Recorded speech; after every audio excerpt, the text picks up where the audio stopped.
সুন্দর ও কিউট দেখতে একটা ছেলের রূপে পরিবর্তন হয়ে যায়।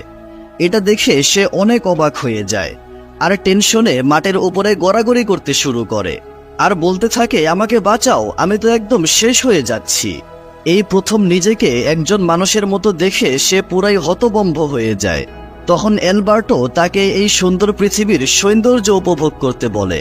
তখন সে আশেপাশে তাকিয়ে পৃথিবীর এই প্রাকৃতিক সৌন্দর্য দেখে একদম মুগ্ধ হয়ে যায়।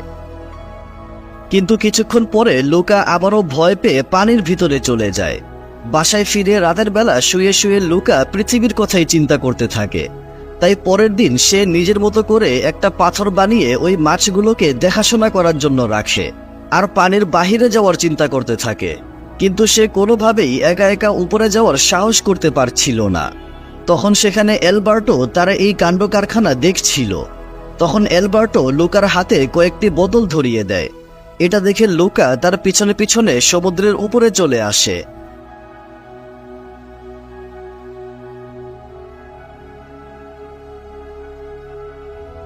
কিন্তু সে হাঁটার চেষ্টা করলে পড়ে যেতে শুরু করে।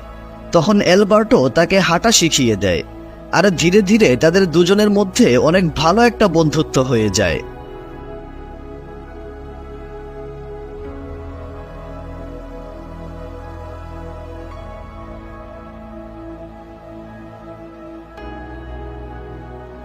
তারপর তারা দুইজন মিলে পৃথিবীতে থাকা অ্যালবার্টোর বাড়িতে আসে।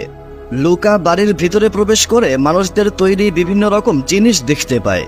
ওই বাড়িতেই দেওয়ালে একটা স্কুটারের ছবি টানানো ছিল।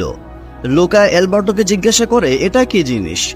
অ্যালবার্টো বলে, এটা হচ্ছে মানুষদের তৈরি করা একটা স্কুটার। এটার সাহায্যে তুমি পৃথিবীর সব জায়গায় ঘুরে বেড়াতে পারবে। এটা শুনে লুকা কল্পনাতেই স্কুটার চালাতে শুরু করে।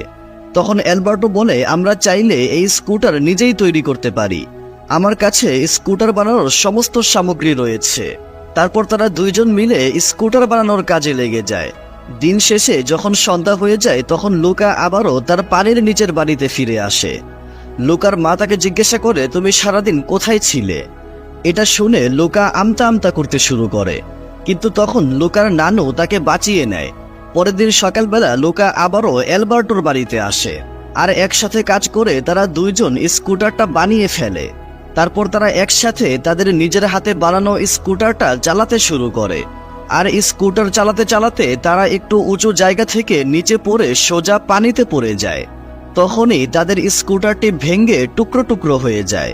কিন্তু তারা দুইজন আবারও তাদের স্কুটারটি মেরামত করে সারাদিন সেটা নিয়ে অনেক মজা করতে থাকে। এইভাবে